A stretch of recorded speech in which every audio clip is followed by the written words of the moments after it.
evening, good Vok Shavua Tov, a good week to you, my holy sisters and brothers. It's great to be learning with you on a Saturday night. Let's light up the darkness with a new wisdom candle. Who's in the house? Maybe a lot of people are watching the news. Joe in the Inland Empire, Melissa in Great Neck, Frank in San Pedro, Moshe in Brooklyn, Lester in Florida, Chaim in Florida, Nancy in North Carolina. Welcome, everybody. We had a really fascinating page yesterday. Looked at some history and finally got into what were those periods in Jewish history when private altars were allowed. Shortly after, Joshua led the children of Israel into the Holy Land until the people were at rest, as the Torah said, when they could have a national altar and bring all their offerings there. So for that period, the first 14 years, private altars were possible, and then the capital became Shiloh. Right, that was or at least the spiritual capital. Jerusalem was not on the map yet. It was a place, but it was not the capital of Israel. And the Holy Temple would not be situated there. The tabernacle and the ark would not be situated there until King David's time. So the ark and the tabernacle. Not the tabernacle exactly, as we learned at Shiloh, there was a structure, but it did not have a roof. It used the top of the tabernacle, and that stood for 369 years. Then there was a terrible war lost to the Philistines when they captured the ark. Didn't go well for the Philistines. It never does. You can have short-term success persecuting, attacking the Jews, but in the end, it doesn't go well for the stick that's being used to punish the Jews, so to speak. The Philistines had terrible plagues as a result of having captured the ark. They sent it back. Then you had that temporary period where you had, I think, the tabernacle in Nov, which is the place. It was a priestly city. Eventually, King Saul did a number on them. And I think you had the ark in Givon, and so that was another time when you didn't have the ark and the tabernacle in the same place. You didn't have a central altar for the people. Though there were communal offerings there, individual offerings could be brought throughout Israel. And then eventually King David chose this spot, and King Solomon consecrated it for all time in Jerusalem where the temple was built. And after that, private altars were never permitted again. So that was a bit of a history lesson. I will comment briefly. You go into Shabbos, and if you're Shabbos observant like us, I recommend this for everybody, by the way. You don't have to be so religious to benefit enormously from turning off the phones and the screens and all the electronics for Shabbos. So, we come out of Shabbos, we always check the news to, please God, nothing big should have happened, nothing bad. Well, something big certainly happened. It seemed like we missed a whole war. It wasn't exactly a war. So I don't want to get very political here, but I'm speaking to you as a South American originally from Chile. My first language was Spanish. I still speak it, with a Chilean accent. And my mother and my grandmother and my whole mother's side of the family, who experienced communism firsthand in Hungary, the downfall, the arrest and capture of the communist strongman, narco-terrorist scumbag Maduro and his predecessor, who took what is really one of the richest countries on earth with tremendous natural resources and a proud and wonderful history and a beautiful culture, and have just repressed it. And like in 1984, that image of the boot forever pressing people's faces into the ground under their authoritarian leadership. I mean, it has been awful, absolutely awful. And you can. I quite understand that probably a lot of people in our class are not fans of President Trump. Please separate your feelings about President Trump from the ouster of Nicolas Maduro. This is something to celebrate, and there are hundreds of thousands, and I believe at this point millions of Venezuelans celebrating in the streets. You can be sure that they are out there celebrating sincerely. I think this woman who's a Nobel Prize winner, who is bound to be such an improvement for the country, is the likely next president. It is nothing but good. It is nothing but a good thing for Venezuela and for the world. And so I'd like to dedicate our learning tonight to the newly liberated people of Venezuela. Sadly, as often happens in the third world, you replace, one horrific dictator with another. Please God, that should not happen. Let them have a return to democracy. In my own country, Chile, it did happen. Now, we didn't have a communist dictator there. The communist that was elected, Salvador Allende, was an absolute disaster. He was replaced by a right-wing dictator who, terrible in so many ways, Pinochet. But in the end, he went out, thank God, and was replaced by democracy. Now, Chile's had a lot of problems in the intervening decades, but it's still a democracy. So please God, we should have one more democracy again. Venezuela restored to democracy south of the United States. Let's say amen. Okay, let's get back to our learning. 113, our daf is 113 here in Tractate Zevachim, the 29th volume of the Talmud. We finished one of the longest Mishnas yesterday, and now we go into the Gemara on Mishnah 1 here in chapter 14, right near the top of page 113a. The Mishnah teaches that one who burns the red heifer outside its pit is not liable for sacrificing outside the temple courtyard. Right, so we had the history lesson. That was the second part of the Mishnah. The first part, the basic concept of this chapter 14, and it's the final chapter, is, when are you, continuation of chapter 13, when are you liable for offering up outside the temple? Only when you're offering up something that could have been offered on the altar, was fit to be offered on the altar inside the temple. So when you're talking about the red heifer or the scapegoat of Yom Kippur, those are animals that are killed in the course of an important ritual of Jewish law and practice, but they're not sacrifices in the same way as an animal that is sacrificed on the altar. Right? The red heifer is neither slaughtered nor burned inside the Holy Temple at all. It's done on the Mount of Olives opposite the Temple Mount. And the scapegoat is, taken out into the wilderness to a cliff where it meets his demise and carries off the sins of the people. Again, that doesn't happen in the courtyard of the Holy Temple. So if one sacrificed those animals, instead of doing the ritual that they're supposed to go through, you certainly would have done something wrong, but you would not be liable for offering up outside the temple. There would be other provisions other prohibitions and other laws that would have been violated, but not that one. Okay, the Mishnah teaches that one who burns the red heifer outside its pit is not liable for sacrificing outside the temple courtyard. So the Gemara clarifies, what is the meaning of outside the pit? So Reish Lakish said it means outside the place that was inspected to ensure that it is not a grave site, which would render it impure.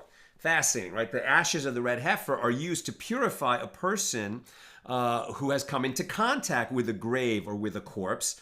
There were 9 in history. It was slaughtered a certain way, burned a certain way, and then its ashes mixed with the water of sprinkling, and then you need it to be sprinkled by at least a drop of that water on the 3rd and 7th days of your purification process, immerse in the mikvah, wait for nightfall, and then you could enter the holy temple.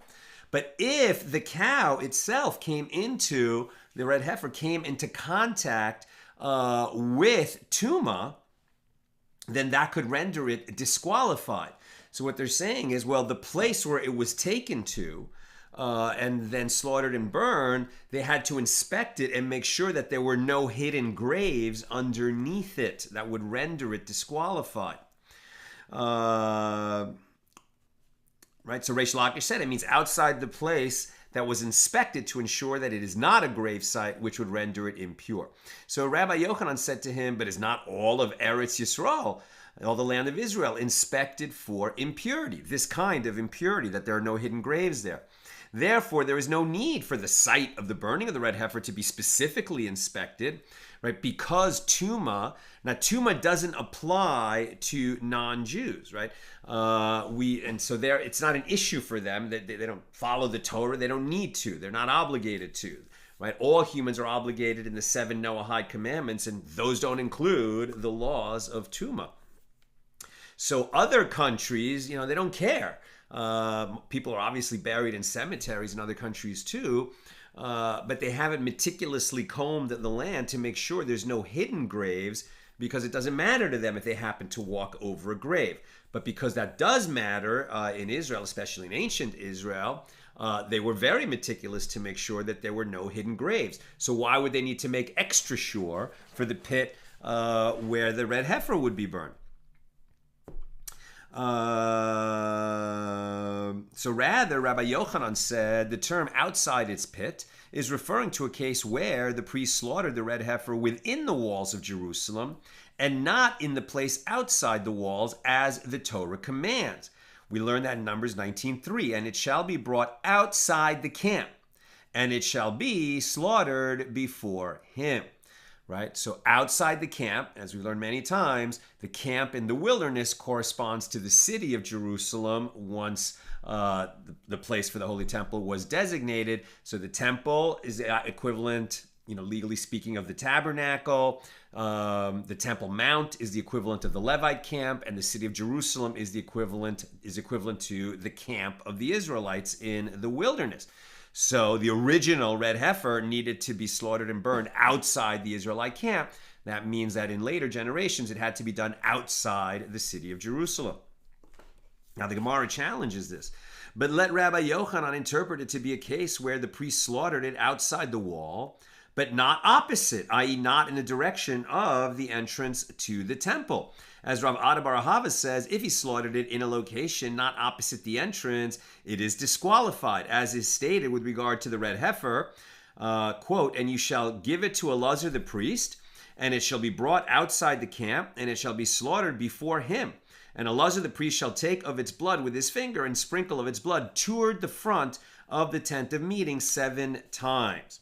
So what that tells you, and this is why it would be done on the Mount of Olives, on a location where they could look directly forward at the front door of the sanctuary, right? So this faces east at the Holy Temple, and if you just went straight out that way, eventually you would fall off the Temple Mount across that valley and then up the Mount of Olives. And so the place where, over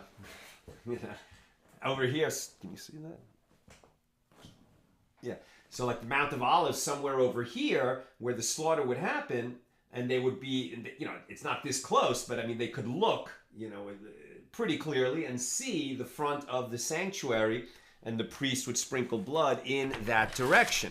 So what's being asked here is, maybe what they meant is, if they did it, as long as it was outside the Temple Mount, did it really have to be facing the front of the sanctuary? Did it have to be directly east of the Holy Temple? Right? So what are we saying here? What is the meaning of outside? Right. So what they're asking is outside its pit, right? So the correct place to do it is on the Mount of Olives, looking at the sanctuary across that valley. So if you did that, it's like you did a sacrificial procedure not in the right place. Is that going to be the equivalent of bringing a sacrifice outside the courtyard of the temple? And the Mishna is telling us, no, you violated the procedure. It might disqualify the red heifer, but you won't be guilty of offering up outside the courtyard of the Holy Temple. Now, the slaughter of the red heifer and the sprinkling of its blood are juxtaposed, so that one will draw the following conclusion. Just as its sprinkling must be performed opposite the entrance, so too its slaughter must be performed opposite the entrance. And if you would say that Rabbi Yochanan does not juxtapose the two verses for the purpose of this comparison, that is difficult. But it was stated with regard to a red heifer slaughtered in a location not opposite the entrance that Rabbi Yochanan says it is disqualified as, and it shall be slaughtered, is juxtaposed with, and sprinkle. So Reish Lakish said it is fit, since it is stated, and it shall be brought outside the camp, and it shall be slaughtered, indicating that it may be slaughtered in any location outside the camp. And it was also stated that Amoraim disagree with regard to a red heifer that the priest burned not opposite the entrance to the temple. Again, is it rendered unfit by being outside by fulfilling the requirement to do it outside the city, which is to say outside the camp of the Israelites, but not in view of the front of the holy temple? Does that render it unfit or not? That's what they're arguing on. And it was also stated that the Amoraim disagree with regard to a red heifer that the priest burned not opposite to the entrance to the temple. Rabbi Yochanan said it is disqualified, and Rabbi Oshaya says it is fit. So the Gemara explains their reasoning. Rabbi Yochanan says that it is disqualified because of an additional juxtaposition. It is stated, and the heifer shall be burned in his sight. Its skin and its flesh and its blood with its dung shall be burned. That's Numbers 19:5. While in the previous verse, it is stated, and sprinkle of its blood toward the front of the tent of meeting. So this teaches that just as the sprinkling of the blood must be done opposite the entrance, right, in view, so that you could actually see from the place of burning, it's far away, but you could see the holy temple, the front of the holy temple. That just as the sprinkling of the blood must be done opposite the entrance, so too must the burning be done opposite the entrance. Now, practically speaking, this happened. There were 9 red heifers in Jewish history. The first one must have been in the wilderness. I don't know how many occurred before they made it to Jerusalem. Maybe they had enough ash from that original red heifer to last hundreds of years. I mean, let's put it this way. Between the tabernacle and the first and second temple, there was 1,200 years of kneading the ashes of a red heifer so that people who became tameh with corpse tumah could enter the courtyard of the temple. So I don't know how many were before Jerusalem. But once the Holy Temple was situated on the Temple Mount in Jerusalem, then what they did, and we've seen it, and we've talked about it, and we've seen illustrations of it, is they built an actual bridge from Jerusalem, like this massive structure, almost like a Roman type of, aqueduct structure, from the Temple Mount across that valley to the place on the Mount of Olives where they would, set up the location to slaughter, sprinkle, and burn the red heifer all directly across from the entrance to the Holy Temple. They could certainly view it kind of like down that road that was built on that viaduct or aqueduct, whatever you want to call that. I guess viaduct. It didn't carry water. It just was like a road, like a roadway. And so they certainly did it correctly. But what they're arguing about is, okay, well, if a mistake was made, would it have been rendered unfit or not? Okay, so Rabbi Oshaya says, and Rabbi Oshaya says that a red heifer that was burned in a location not opposite the entrance is fit. As the verse states, with its dung it shall be burned, which is interpreted homiletically, right? Pirsha. Dung is translated as pirsha, right? So with its dung it shall be burned, all of it shall be burned, which is interpreted homiletically to mean in the place that its soul departs, poreshet, for death, there shall be its burning. So just as no specific location is given for the soul's departing, so too the burning need not be performed in a specific location. Since Rabbi Yochanan holds that the red heifer must be slaughtered opposite the entrance to the temple, why does he not understand the term outside of its pit to be referring to its slaughter in any location not opposite the temple entrance? And the Gemara answers, say that Rabbi Yochanan is speaking utilizing the style of, it is not necessary, like this. It is not necessary for the Mishnah to teach that in slaughtering a red heifer outside the wall in a location not opposite the entrance, one does not transgress the prohibition against slaughtering outside the temple courtyard. In that case, it is clearly disqualified, as he has distanced it from where it is meant to be slaughtered. But even if one slaughtered it inside the wall of Jerusalem so that he brings it closer to the temple, one might say that it is a valid way of slaughtering the red heifer. And Rabbi Yochanan teaches us that nevertheless, it is disqualified. Not disqualified because you're guilty for offering up outside the temple, disqualified as a red heifer because you didn't follow the procedure of a red heifer. Okay, new topic. The Gemara returns to the disagreement cited earlier. The master says that Rabbi Yochanan said to Reish Lakish, but it is not all of Eretz Yisrael.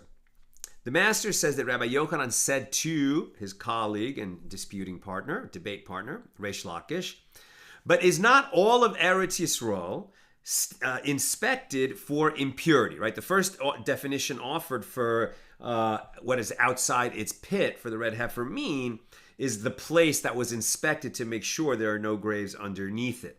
And the challenge was, well, isn't all of Israel like that? So since Reish Lakish's response to this question is not mentioned, the Gemara clarifies, with regard to what do they disagree?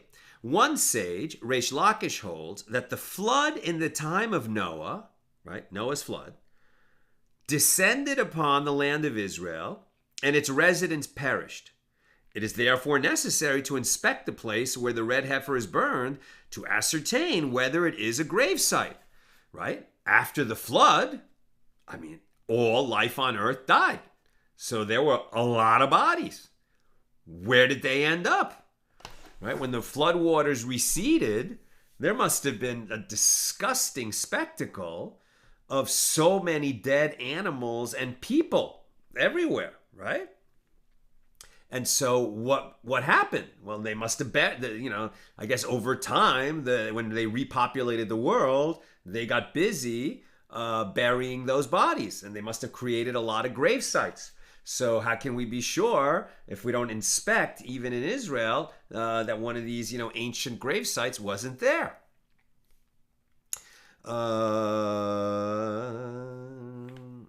And it is therefore necessary to inspect the place where the red heifer is to be burned to ascertain whether it is a grave site. And the other sage, Rabbi Yochanan, holds that the flood did not descend upon Eretz Yisrael, and there is no reason to suspect that there are lost graves there. What? What could that possibly mean? That the flood was everywhere on earth, but not in Israel? But there were people living there, right? And the only people that survived the flood were Noah and the other occupants of the ark. So what would this mean, that the flood didn't hit Israel? Let's keep reading.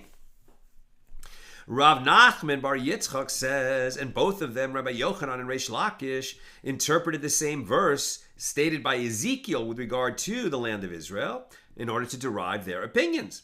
The verse states, "Son of man, say to her, you are a land that is not cleansed, nor rained upon in the day of indignation." Ezekiel 22, verse 24. Now, Ezekiel, like most prophets, was saying, you people, you need to repent. If you don't repent, terrible things are coming your way. He was accusing them of being an impure place that are going to reap the whirlwind if they don't change their ways. So in that context, right, you are a land that is not cleansed, nor rained upon in the day of indignation, rained, R-A-I-N-E-D, like rain from the sky. Isn't that just some kind of a warning to the people? Well, Rabbi Yochanan holds that the verse is asking a rhetorical question. Land of Israel, are you not cleansed from the impurity imparted by corpses? Did the rains of the flood fall upon you on the day of indignation? So the day of indignation was the flood.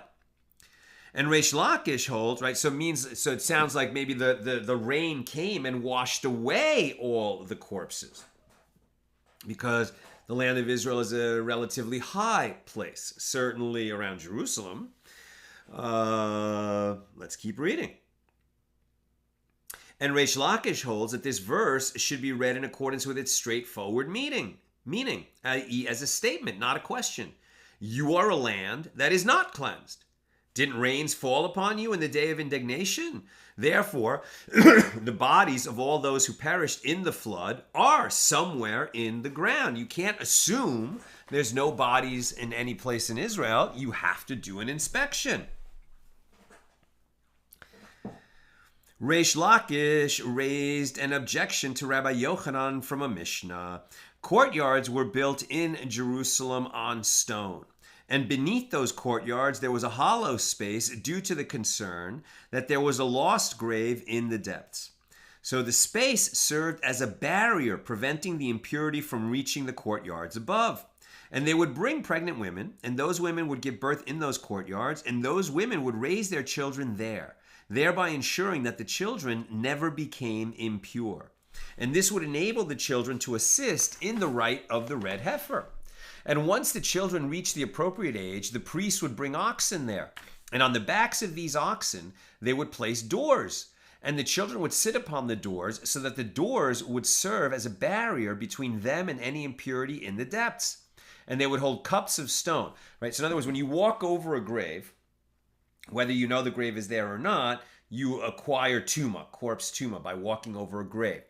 But what can stop the tumah from, reaching you, so to speak, is to have a barrier over a space. So that's why they built these courtyards above a space. Like they had these archways that would hold up the floor. So there was a space, and they didn't. It's not that they were saying they knew that there were bodies down there, but just in case, these kids were raised in a place where the corpse tumah couldn't reach them. And so why did they need that? They needed to have people who were guaranteed pure, who would never come into contact with impurity, who would then do the next part of the ritual. And on the backs of these oxen, they would place doors. The children would sit upon the doors so that the doors would serve as a barrier between them and any tumah in the depths. Tumah in the depths means unknown graves. And they would hold cups of stone, which are not susceptible to tumah, in their hands. And they would ride upon the oxen to the Siloam pool. And they filled the cups with water, and they would sit back in their places upon the oxen and be taken to the Temple Mount. The water in the cups would be used for the rite of the red heifer. So apparently there is concern that hidden sources of impurity do exist in Eretz Yisrael. If they went to all this trouble to make sure that these kids weren't coming into contact with tumah of the deep, of unknown graves, it must be that they were afraid that there were unknown graves in Israel. So how can you say that all of Israel is guaranteed, that they've already identified all the hidden grave sites? Rav Huna, the son of Rabbi Yehoshua, said that Rabbi Yochanan would reply, the sages established a higher standard for purity in the case of the red heifer. But generally speaking, there is no concern for hidden sources of tumah in Eretz Yisrael caused by those who perished in the flood. Rabbi Yochanan raised an objection to Reish Lakish from a baraisa. Once, human bones were found in the chamber of the woodshed. So that's a chamber in the Holy Temple. And the sages sought to decree impurity upon all of Jerusalem, i.e. to proclaim that all who go there to be impure, as if a corpse can be found in a chamber of the temple. There is reason to be concerned that there are lost graves in other places as well.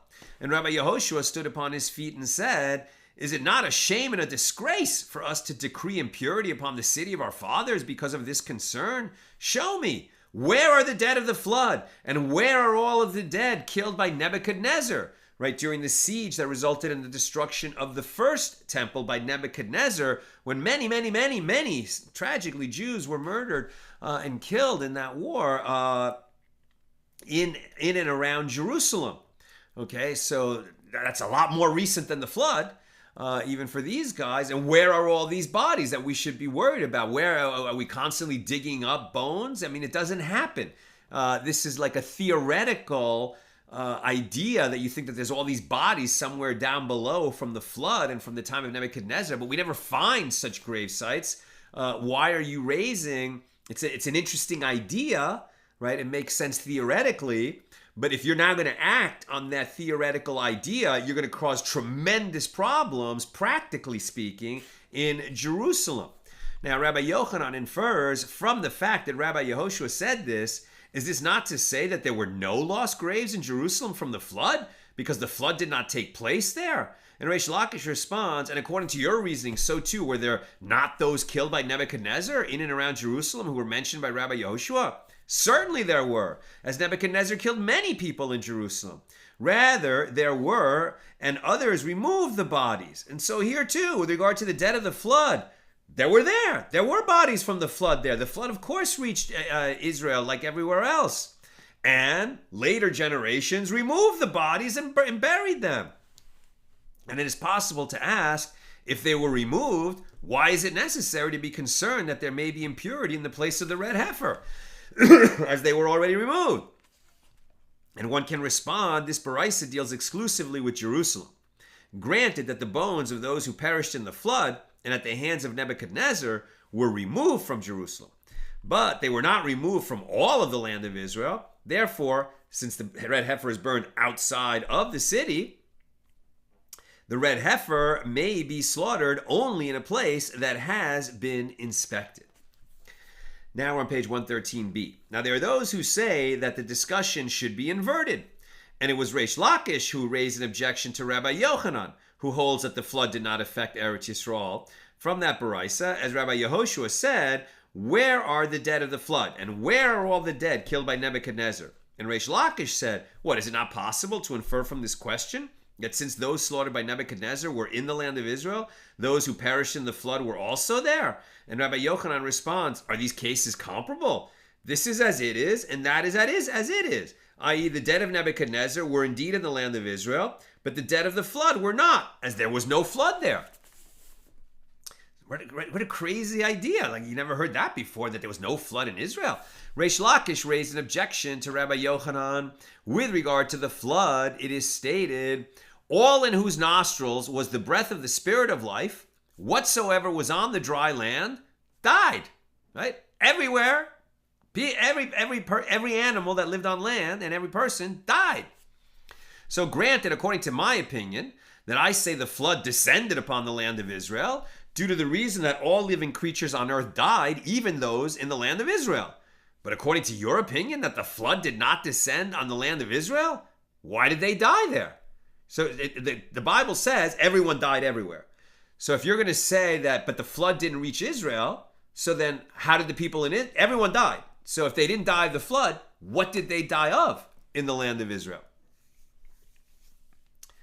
And Rabbi Yochanan responds, well, they died due to the heat that accompanied the floodwaters and that spread to Eretz Yisrael as well. Those corpses were then buried in known locations. So now we're introducing a new idea that you may not be familiar with, which is that when the flood came, it wasn't just rainwater. It was boiling hot water. The Gemara notes that this is in accordance with the statement of Rav Chisda. As Rav Chisda says, the generation of the flood sinned with boiling heat, i.e., forbidden sexual intercourse, and they were punished with the boiling heat of the flood waters. As it is written here with regard to the flood, and God remembered Noah and every living creature and all the cattle that were with him in the ark, and God made a wind to pass over the earth, and the waters calmed. Vayashoku hamayim. Right, so vayashoku, that it calmed. But this has this sense of cooling, like calming by cooling from the heat of anger. And it is written there with regard to the execution of Haman in the Esther story, right, in the Purim story. So they hanged Haman on the gallows that he had prepared for Mordecai, and then the king's boiling anger was cooled. Shachacha. In Esther 7:10. So this latter verse, and that's the same verb, and this latter verse indicates that a matter is assuaged from heat. Similarly, the flood waters were hot. There are those who say that this discussion should be inverted, and in fact, Rabbi Yochanan raised an objection to Reish Lakish from that verse. It is stated that whoever was on the dry land died. So granted, according to my opinion, that I say the flood did not descend upon the land of Israel. Due to that reason, there was an area of dry land even during the flood. And all living creatures there died from the heat. But according to your opinion that the flood did descend upon the land of Israel, what is the meaning of dry land?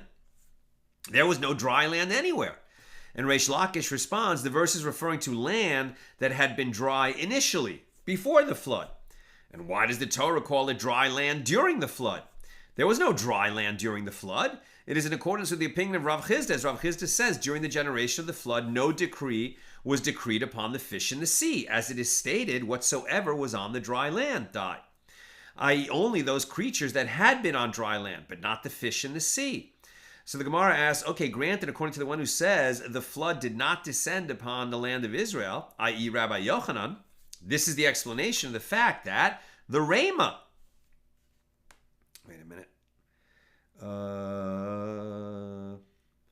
the reimah remained there in Eretz Yisrael and survived the flood. Now, what is the reimah? We don't know exactly, but the concept of the reimah is it seems to be some kind of a mammal, a land mammal, that was so large that it would not fit in the ark. So if it didn't fit in the ark and it survived the flood, how was that possible? There must have been a place that wasn't underwater. Perhaps that was the land of Israel. But according to the one who says that the flood did descend on the land of Israel, i.e. Reish Lakish, how did the reimah remain? I think they're being cute here. How did the reimah survive? Okay. So given its large size, it clearly could not have fit into Noah's ark. So Rabbi Yanai says they brought reimah cubs into the ark and they survived the flood. And the Gemara says, but doesn't Rabbah bar bar Chana say, I have seen a day-old offspring of the reimah, and it was as large as Mount Tabor. And how large is Mount Tabor? It is 40 parsangs. And the length of the cub's neck was 3 parsangs. And the place where its head rests, i.e. its neck, was a parsang and a half. And it cast feces and thereby dammed up the Jordan River. Even the cub would have been way too large for the ark. So Rabbi Yochanan says they brought only the head of the cub into the ark, while its body remained outside. But doesn't the master, i.e. Rabbah bar bar Chana, say that the size of the place where its head rests was a parsang and a half? Consequently, even its head alone would not fit into the ark. Rather, they brought the edge of its nose into the ark so that it could breathe. I mean, this image is like unreal, right? So the ark, you can have some mental picture of Noah's ark. And then there's this vast baby land mammal that's much bigger than the ark, even as a baby. And they tied it to the side of the ark and its nose, and they're keeping its nose above the water so that it can keep breathing. And I think weren't they like in the ark for like almost a year? I mean, this is not a happy time for the reimah. This is how it went. Now the Gemara wonders why Rabbi Yochanan was compelled to give this answer. But doesn't Rabbi Yochanan say that the flood did not descend upon the land of Israel? Why does he need to say this? So according to his opinion, perhaps the reimah survived by just being there during the flood. And the Gemara answers that Rabbi Yochanan said his answer in accordance with the statement of Reish Lakish. Gemara challenges and says, but the ark was moving on the water. How is it possible to keep the nose of the reimah in the ark? Reish Lakish says they tied its horns to the ark so that the reimah could move with it.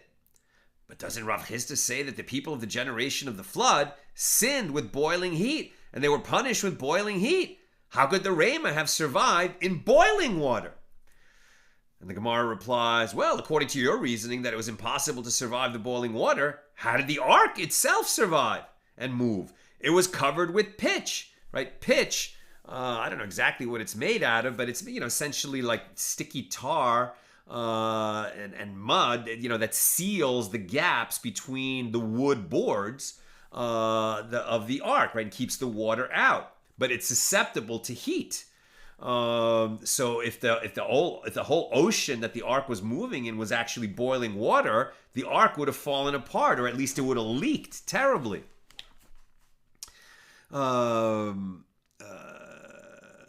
How did the ark itself move? It was covered with pitch, which melts in boiling water. And moreover, how did Og, king of the Bashan, who according to tradition was of the generation of the flood, stand, i.e. survive the boiling water. So Og, king of the Bashan, was from the generation of the flood, and somehow he survived the flood. So rather, it must be that a miracle was performed for them, namely that the water on the sides of the ark cooled, allowing the ark, the reimah, and Og to survive. I guess Og was a stowaway on the ark. So the Gemara challenges, but even according to the opinion of Rabbi Shimon ben Lakish, that the flood descended upon the land of Israel, and the corpses of those who perished in the flood might impart impurity there, though the flood did indeed descend on the land of Israel, no trace of the dead remains there. Okay, we never found these bodies. Of all, there must have been so many bodies, but none of them have ever been found. What happened to them? As Reish Lakish says, why is Bavel, now we're talking about Babylonia, the place right where the other Jewish community was at the time of the Gemara, and this is the Babylonian Talmud. So Bavel, at this time, was part of the Persian Empire, and I think it corresponds to modern Iraq. So let's keep reading. So why is Bavel called Metzulah? It is because all the dead of the flood throughout the world sank. Nitztalelu there. And Rabbi Yochanan says, why is Bavel called Shinar? It is because all the dead of the flood were deposited, Ninaru, there. So evidently, even Reish Lakish says that all who died in the flood, including those from the land of Israel, sank in Babylonia. It was like God did the world a solid, and he collected all the humans who died in the flood, the currents of the flood, sort of brought them to a general central place, which would become basically the graveyard of the generation of the flood. And what was that mass grave of the generation of the flood? Babylonia.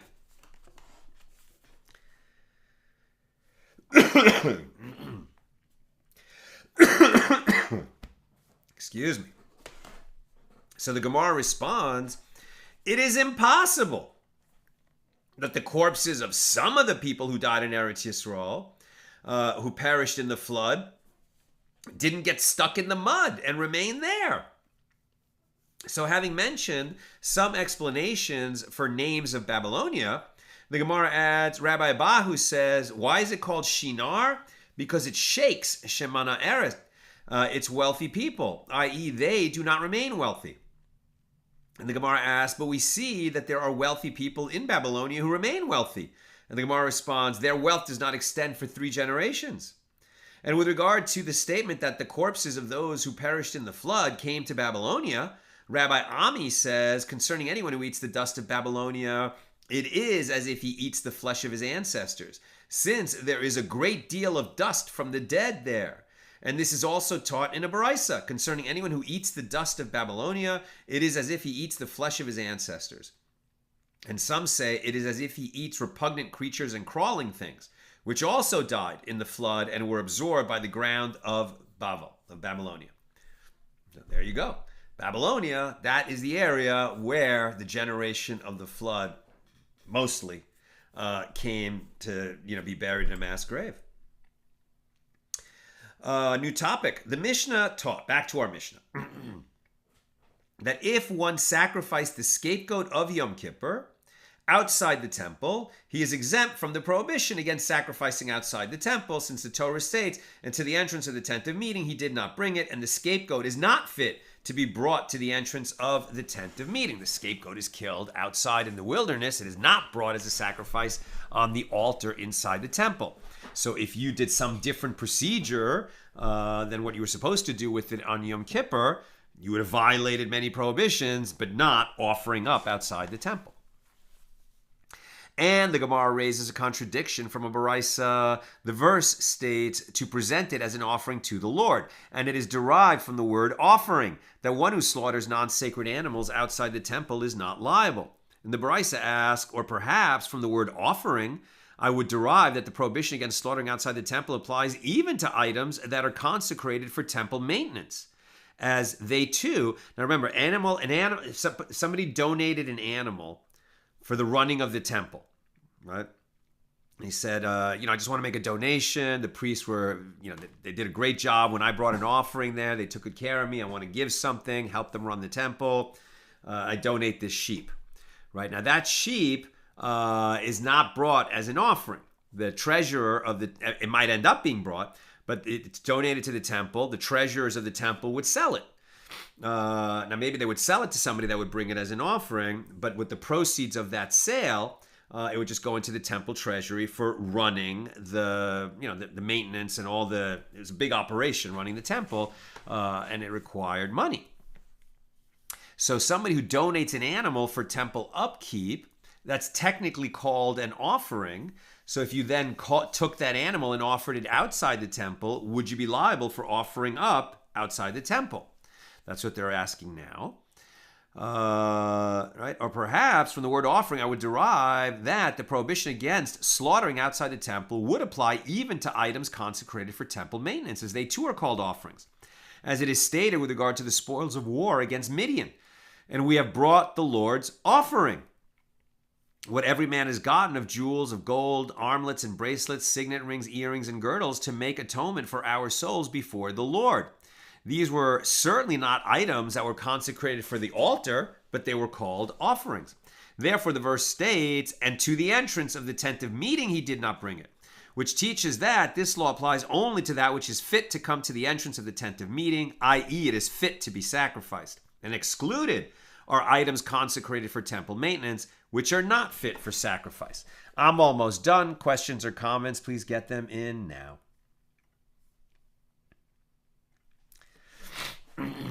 So the Baraisa continues, perhaps I shall exclude these, i.e. items consecrated for temple maintenance, which are not fit to be sacrificed upon the altar, from the prohibition against slaughtering outside the temple, but I shall not exclude the scapegoat, which is fit to come to the entrance of the tent of meeting. Therefore, the verse states, to present it as an offering to the Lord, which serves to exclude from this prohibition the scapegoat, which is not designated as a sacrifice to the Lord, but is rather sent to Azazel. According to the Baraisa, the scapegoat is fit to be brought to the entrance of the tent of meeting. It just isn't. So the Gemara answers, no, la kasha. Here, this is not difficult. Here, the Baraisa that states that the scapegoat is fit to be brought to the entrance of the tent of meeting is referring to before the lottery, right? There are two goats on Yom Kippur, and there's a lottery. One is going to be offered up in the courtyard of the temple, and the other one's going to become the scapegoat and sent to the wilderness. So before the lottery, wherein the two goats of the Day of Atonement of Yom Kippur are brought into the temple courtyard, and the high priest draws lots to determine which is to be sacrificed to the Lord and which goes out to Azazel. So there, the Mishna that states the scapegoat is not fit to be brought to the entrance of the tent of meeting is referring to after the lottery, at which point it is no longer fit for the temple. And the Gemara challenges, after the lottery, it is also fit to be brought inside, as there is still an obligation for the high priest to recite confession upon it in the temple courtyard. So rather, Rabmani said, this is not difficult, as here the Baraisa that states that the scapegoat may be brought to the entrance of the tent of meeting is referring before the confession, when it is still fit to enter the temple. And there, the Mishnah that states that it is not fit to be brought to the entrance of the tent of meeting is referring to after the confession, at which point it is no longer fit to be brought inside. Okay, we'll stop there. Take a few questions. And by the way, following up just on my comments before the class about the newly liberated people of Venezuela, thank God, I'm also thinking specifically about the Jews of Venezuela. I've met many Venezuelan Jews. Most of them are expats because it became intolerable and impossible to live there. It's become very dangerous for the Jewish community and for all people. I mean, the crime levels are just, astronomical in Venezuela, starting with the former government and the dictator who was a narco-terrorist. But please God, the Venezuelan Jewish community will be able to live and practice Judaism more freely now. It's going to take some time, I'm sure, because it really has been a disaster in that country, and I hope that country can now heal. Okay, Karen, when you say there have been only 9 red heifers, is there some reason that the 5 who are at the Temple Institute right now are not counted. I'm talking about red heifers that were actually sacrificed and burned and their ashes collected. So that we had the actual water of sprinkling. You're telling me that there's 5 pure red heifers that don't even have 2 black hairs anywhere on their bodies at the Temple Institute? I was not aware of that. But I don't think they're gonna, slaughter and burn them on the Temple Mount opposite the temple. They can't, because there is no temple right now. But I think what the Temple Institute is doing is, getting ready in case Mashiach comes and the third temple goes up instantly, as Ezekiel predicted. So I don't know about those red heifers, but in terms of the 9 that we talk about, those are the ones that were actually slaughtered and turned to ash, so that there would be water sprinkling, and that was just during the period from the wilderness until the destruction of the second temple. Sharon. The Torah states pretty specifically that the flood waters were not just rainwater, but the waters came from above and broke loose from below as well. Yes. Looking at the Tanakh, I don't see, at least in the Peshat, anything about the water being boiling. Might that have been deduced that waters did break through from below? I mean, what they're saying is that just based on that language of assuaging, that because in Esther that's used to mean assuaging the king's boiling anger, that it might have required cooling, as the flood was assuaged. So I would not say that's a universal viewpoint among the sages. Jenna, who is the appointed high priest? Well, we don't have one now, and haven't since the destruction of the second temple.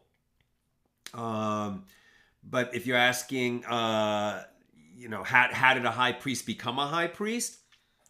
I don't know exactly what was the procedure. I mean, God appointed the first high priest, Moses' brother Aaron, and then all the priests are his descendants.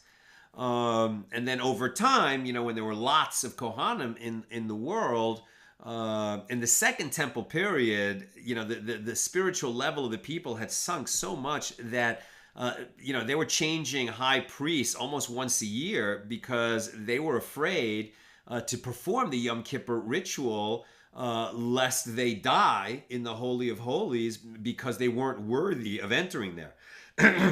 For a high priest to enter the Holy of Holies, he had to be pure, and innocent of wrongdoing. I mean, there were literally hundreds of high priests in the second temple period. I think in the first temple period, much less. The 400 years of the first temple, I don't know. It's just like a dozen or something like that. I can't remember the number. But it was a much, much, much larger number in the second temple period. And what was the procedure for picking a high priest when the next one was needed? I don't know. I don't know. I don't remember offhand. By the second temple, there was a lot of corruption. The monarchs would get involved, which was not right. That shouldn't have been how high priests became high priests. When you had the Hasmoneans, who were a priestly family, and then they also took over the throne, that was not a good thing. Despite the wonderful victory in Hanukkah, the fact that they became the kings of Israel was not a good thing. You don't want the power of the monarch and the power of the high priest in one person or one family.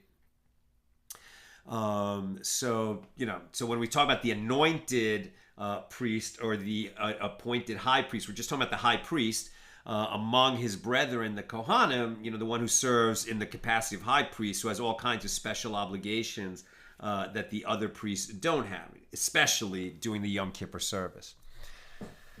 Okay, Bill. Now here I'm concerned because we have the Torah saying that the ark was sealed once Noah and the others got inside, and the reimah and Og are somehow receiving a miracle where they are preserved from the boiling primordial waters of the flood. But then why not just say a miracle was performed so they could fit inside? I love that question. I love that. Why are we getting hung up? If we're relying on miracles anyway, why not just extend the miracle?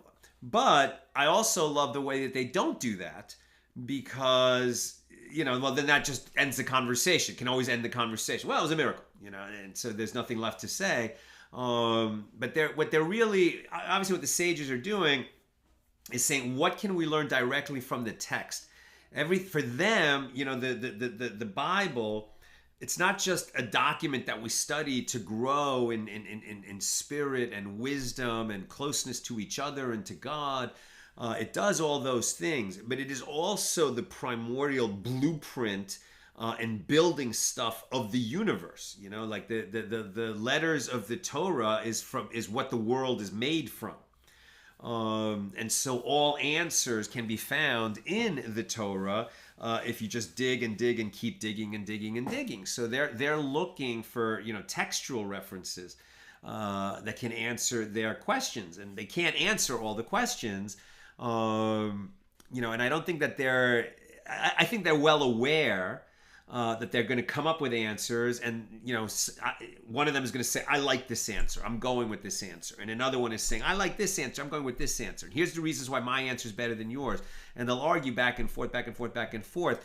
But I think they're well aware that the great value, the spiritual value, practical value, emotional value of this digging and discussion is the discussion itself. They're not going to be able to arrive at final proofs on these questions, and they know that. And that's why in many places in the Talmud, they say, well, we're going to have to leave that unresolved, or we'll find out when Mashiach comes. So they know perfectly well that this is not the final answer on questions, of historical authenticity. It's just, and they didn't have whole, teams of archaeologists digging down through the strata to earlier centuries. They're really just talking about the traditions that they've received for interpreting Scripture. That's what I've got for us tonight, and with God's help, we'll be together again tomorrow, Sunday, at the regular Sunday time, 6 p.m. Pacific. Have a great night.